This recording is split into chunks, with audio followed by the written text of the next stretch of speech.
Okay, hi. Assalamualaikum. My name is Roberto Adavia, and today I'm going to talk about Treasure Place. When I was small, I had this imagination, this place that I really want to be to, I really want to go to. And you guys can guess it, but it's the most beautiful museum in the world. And it is my dream since I was about 10 years old when I was small to go there. And yeah, it is Museum de Love or Museum Love. Okay, this place is a very magical place for me because when I set foot in there, I can feel the connection between me and that museum. We have that deep link between us. And when I went there, I began to wonder how can a museum beautiful like this, an elegant museum like this, can be created by this country, this not so big country. And we can guess that it is because of the relationship between the community and also the museum itself. Either can be the personnel, the employee, or the government that provides this museum. I'm gonna tell you guys about three main points for today about how this community and also the museum support each other together.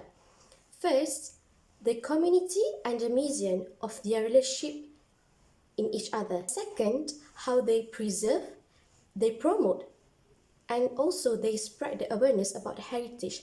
And third, how they both educate their audience through their various programs. Okay, first I'm just gonna jump into the main point. First main point, it is how they both have a relationship between in each other and how they support each other. First, basically, when you enter the museum, when you walk into the museum, the first thing that you saw must be the guards of that museum.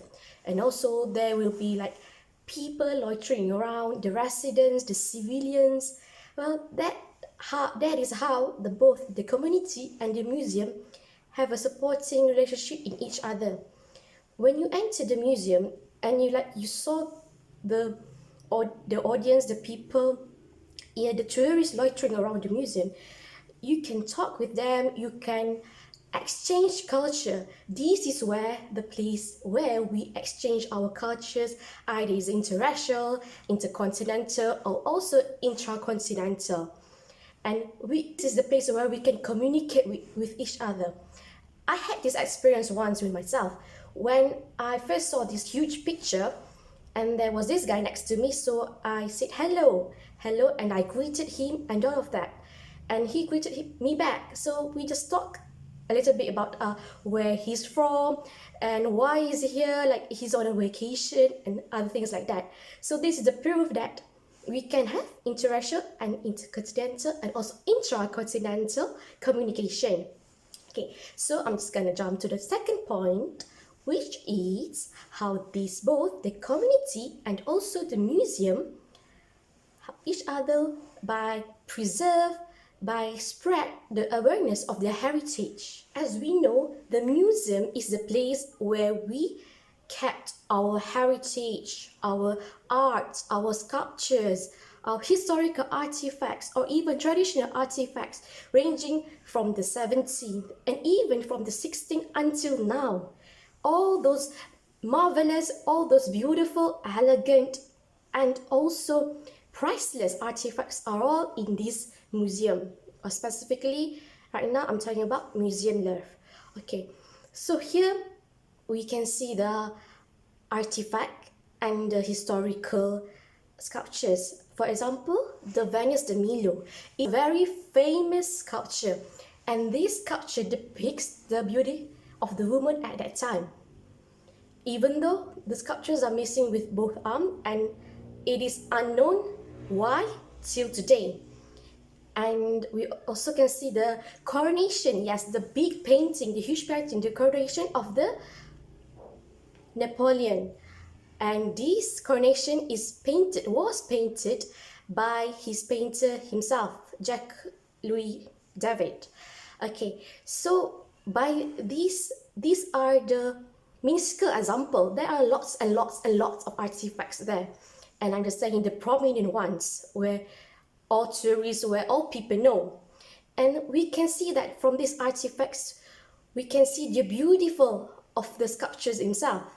And now I'm gonna jump to the last point, which is how the museum and how the community together they educate their audience through various programs. And these programs we can choose from variety from our own sets of preferences. We also have the gallery walks where there's a leader in front, which can be the museum manager or the one that the museum manager had appointed to, which is very proficient in the historical knowledge. So this person will talk to us about how and since when this painting, this sculpture was painted or sculpted. Okay, so this is very important for us because not all of us have a very good eye in certain subjects or in certain topics like painting. We just want to divulge ourselves, want to involve ourselves in this kind of new interest. So this is a kind of a new thing for us. So when I went there, I just knew that Picasso, which is one of the very famous artists during the 19th or 18th century, if I'm mistaken, his painting style was the analytic cubism, where he added the monochrome colors and also the neutral color tone. Boom, together it's a very piece of art. He created lots and lots of magical pieces of art. Okay, and we also the famous one, the Mona Lisa, which was painted by Leonardo da Vinci himself, but the painting was surprisingly not that huge. And we also can see this dying slave, and it is sculpted by the Michelangelo, and we all know is a very talented sculptor back at that time. And this sculpture, it depicts it accentuates the emotions and also the eroticism of himself, and we can see that with each little intricate detail of that sculpture was very beautifully created for our eyes to be seen. Okay, so I had already told you guys about these 3 main points, and I hope that if you had a chance again to go not only to the Museum Louvre, but we also can go to our own national museum, to our own state museum. That will be great because we can also support our local production. And that's all I'm gonna say today. Thank you.